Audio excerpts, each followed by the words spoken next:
I want to head off the pervasive problem of mudding in the drywall in a house full of termites. What more could a friend do?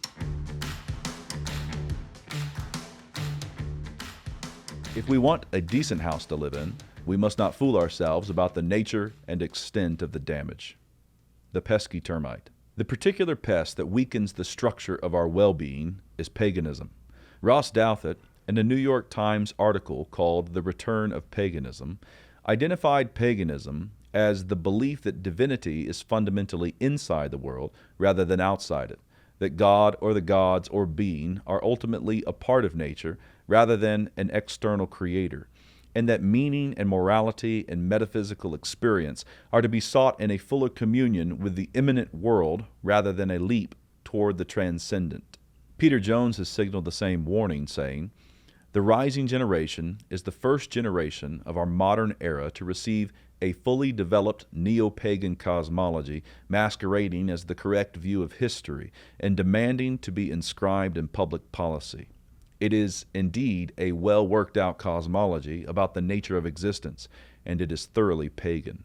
Such a termite really chaws the bark, and in quite a different way than your run-of-the-mill rationalist or postmodernist. If you find these creepy crawlies around, you want to tint the house, post-haste. Consider the following parable: Trouble at the Cozy Coffee Corner. Once there lived a Christian and a rationalist who carried on a cordial conversation downtown at their favorite coffee shop. They had found a way to get along in spite of their differences and regularly visited the particular spot. Not one brick had been thrown in the place. All the windows were still intact. Their conversation centered on why the blue chair at the entrance to the shop was indeed blue. The Christian insisted that it was so because God made it so. God sustained it as such, the Christian explained, and he and his friend could grasp said blueness because God revealed it to them. The rationalist, thoroughly convinced of the blueness and chairness, claimed that his Christian acquaintance need not hang the matter on any deity or shimmy up a revelational ladder to anchor the point. "It is self-evidently blue," the rationalist explained. "Leave it at that." About that time, the postmodernist came in off the street. Overhearing the conversation, he went to telling his narrow-minded coffee companions that the chair might be blue to them, still it was red to another, and to the lady in the corner it might even be a yellow table. Needless to say, things were getting a bit warm in the shop. The barista went to biting her fingernails, seeing the gathering storm. She was not prepared for the entrance of the pagan. The pagan entered. Planting himself in their midst, he said with a will, "Men, you are all wrong. That is a pink elephant, and you will all acknowledge it to be a pink elephant, or off to the gulag with you." The barista, ascertaining the threat had some teeth, quietly went about making a caramel latte. The rationalist, a good deal troubled, inched his way toward the Christian. The postmodernist responded, "Hey man, take it easy. You may say that I'm a dreamer, but I'm not the only one." At which point he was swiftly backhanded by the pagan, remaining silent thereafter, as an elephantine transformation of the furniture began to take shape before his very eyes.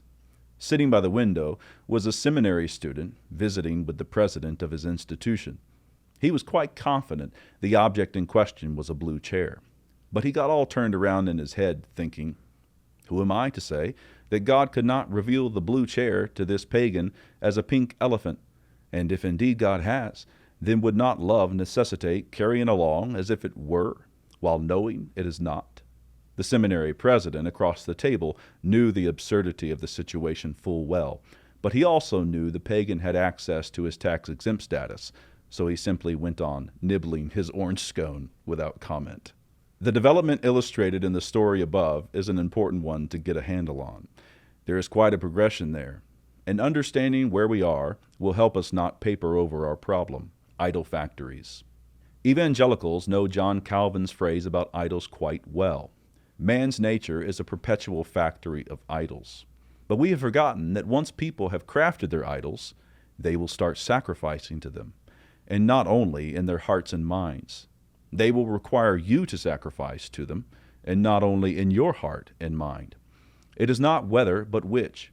It is not whether you will have a God of the system, but which God you will have. It is not whether you will have all of Christ for all of life, but which Christ you will have for all of life.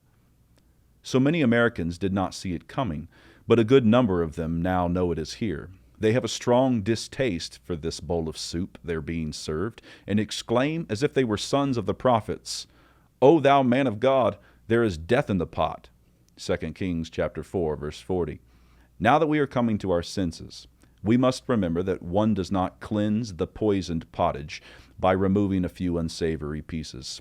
You do not destroy the factory of idols by throwing some of the figurines into the river. Things are bad all the way down to the root, and if we would have peace, then we need to deal with the root. Here is where the good news comes in. The root of Jesse. In the context of the Assyrian judgment, the prophet Isaiah speaks of a forest destroyed.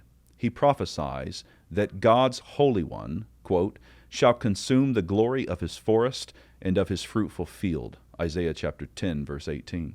Later in the chapter, we hear, quote, "Behold, the Lord of hosts, shall lop the bough with terror, and the high ones of stature shall be hewn down, and the haughty shall be humbled, and he shall cut down the thickets of the forest with iron." Isaiah chapter 10, verse 33 and 34. But there among the ashes of charred forest, Isaiah immediately adds, quote, "There shall come forth a rod out of the stem of Jesse, and a branch shall grow out of his roots." Isaiah chapter 11, verse 1. Christ is that root. Quote, "And in that day there shall be a root of Jesse, which shall stand for an ensign of the people. To it shall the Gentiles seek, and his rest shall be glorious." Isaiah chapter 11, verse 10. Christ is the good news. He is the tent for the termite-infested house, the peace for the coffee shop, and healing for the scorched woodland. So double underline it and mark it with highlighter. There will be no reformation without him. It is not for nothing that Isaiah hangs everything upon this root of Jesse. Quote, "The Spirit of the Lord shall rest upon him, the Spirit of wisdom and understanding, the Spirit of counsel and might, the Spirit of knowledge and the fear of the Lord." Isaiah chapter 11, verse 2. It is because of him that, quote, "The wolf also shall dwell with the lamb, the nursing child shall play by the cobra's hole, and the earth shall be full of the knowledge of the Lord, as the waters cover the sea." Isaiah chapter 11, verse 6, 8, and 9.